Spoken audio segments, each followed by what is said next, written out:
आज अमेरिका से एक ऐसी खबर आई है जिसने दुनिया भर के इमिग्रेंट्स, स्टूडेंट्स और वीज़ा एप्लीकेंट्स को कंफ्यूज कर दिया है। अमेरिका ने अनाउंस किया है कि 75 कंट्रीज के लिए वीज़ा प्रोसेसिंग टेम्परेरीली सस्पेंड की जा रही है।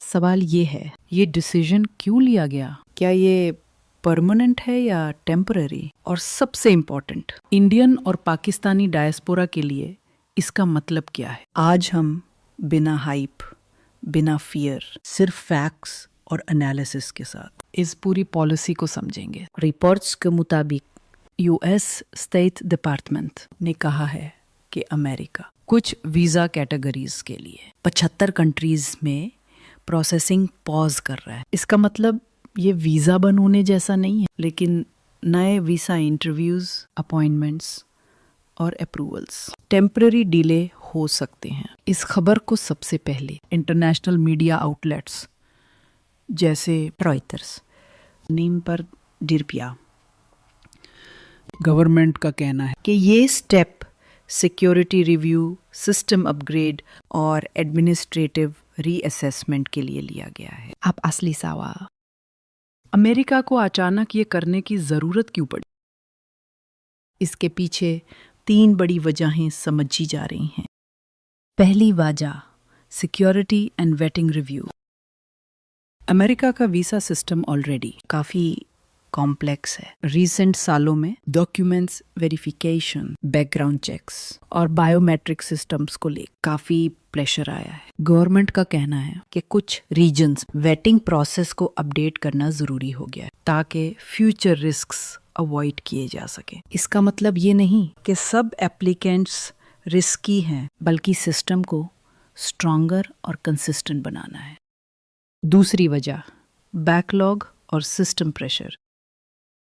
कोविड के बाद से वीज़ा बैकलॉग एक ग्लोबल इशू बना हुआ है। एम्बेसीज ऑलरेडी लिमिटेड स्टाफ और लिमिटेड स्लॉट्स के साथ काम कर रही हैं। 75 कंट्रीज में पॉज का मतलब ये हो सकता है कि अमेरिका अपने सिस्टम को रीसेट और रीऑर्गेनाइज करना चाहता है ताकि बाकी एप्लीकेशंस स्मूथली प्रोसेस हो सके। ये एक एडमिनिस्ट्रेटिव डिसीजन ज़्यादा लगता है, पॉलिटिकल कम। तीसरी वजह, इलेक्शन ईयर कॉशन। अमेरिका में जब भी इलेक्शन का माहौल होता है, इमिग्रेशन पॉलिसीज पर एक्स्ट्रा स्क्रूटनी आती है। इसका मतलब ये नहीं कि कोई नया लॉ आ गया है, लेकिन टेम्पोरेरी पॉजेस और रिव्यूज इलेक्शन ईयर्स में कॉमन होते हैं। यहाँ भी हम सिर्फ पैटर्न की बात कर रहे हैं, किसी इंटेंशन का क्लेम नहीं। अब बात करते हैं सबसे इम्पोर्टेंट पॉइंट की, डियास्पोरा पर इसका इम्पैक्ट क्या होगा।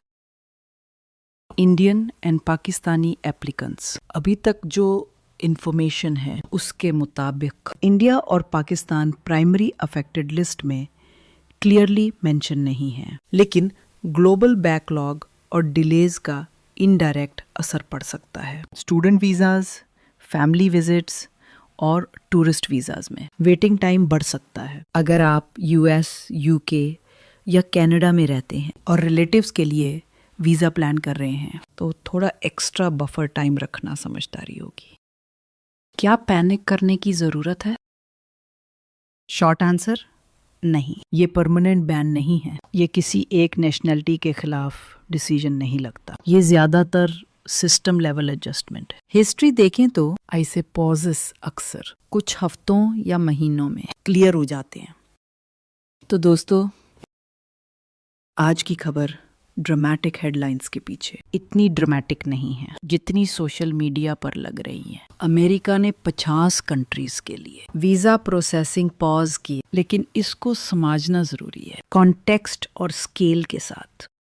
डायस्पोरा के लिए बेस्ट अप्रोच ये है, वेरीफाइड इन्फॉर्मेशन फॉलो करें, रूमर से दूर रहें और लॉन्ग टर्म प्लानिंग में फ्लेक्सिबिलिटी रखें। अगर आप चाहते हैं कि ऐसे ग्लोबल डिसीजंस को हम काम, सिंपल और अनबायस तरीके से समझते रहें, तो चैनल को सब्सक्राइब करना ना भूलें। मैं आपके साथ अगला एनालिसिस बहुत जल्द।